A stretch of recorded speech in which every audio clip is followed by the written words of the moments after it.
দিন নাজাত হবে। আমল যদি খারাপ হয়ে যায়, কিয়ামতের দিন কেউ তাকে বাঁচাতে পারবে না। এই জন্য কিয়ামতের ময়দানে, হাসরের দিনে আল্লাহর হাবিব জনাবে মুহাম্মদ রাসূলুল্লাহ সাল্লাল্লাহু আলাইহি ওয়াসাল্লাম সিজদায় পড়ে কাঁদতে থাকবেন। আল্লাহ রাব্বুল আলামিন বলেন, হাবিব রে, আপনি কাঁদেন কেন? আজকে তো আপনার কাঁদার দিন না। আমি আপনাকে মাকামে মাহমুদ দান করেছি, আমি আপনাকে কাউসার দান করেছি।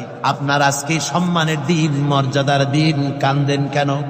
আল্লাহর হাবিব বলবেন, রব্বুল আলামিন, মাকামে মাহমুদ পেয়েছি, কাউসার পেয়েছি, কান্দি এই জন্য আমি দেখতে পাচ্ছি আবার সামনে দিয়া ফেরেশতারা আমার উম্মতগুলি জাহান্নামের দিকে নিয়ে যায়। আল্লাহ রাব্বুল আলামিন বলবেন, ওগো আমার হাবিব, আমি আপনাকে ক্ষমতা দিলাম, আপনার জান্নাতি উম্মতগুলি আপনি বেছে নেন।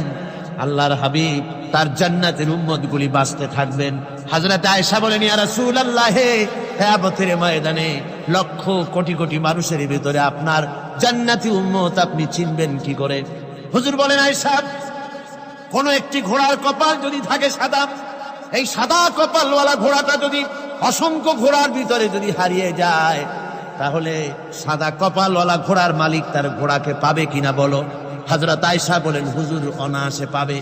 আল্লাহ রাব্বুল আলামিনের হাবিব বলেন, আয়েশা রে, কিয়ামতের ময়দানে আমার যেই উম্মতেরা নামাজি ছিল, দিনদার ছিল, পরেজগার ছিল, দুনিয়ার বুকে ঈমান নিয়ে যারা চলাফেরা করেছে, আমার দিন কায়েমের, আল্লাহর দ্বীনের জন্য যারা কাজ করেছে, ওদের চেহারা নূর চমকাতে থাকবে, ঈমানের নূর কিয়ামতের দিন চমকাতে থাকবে।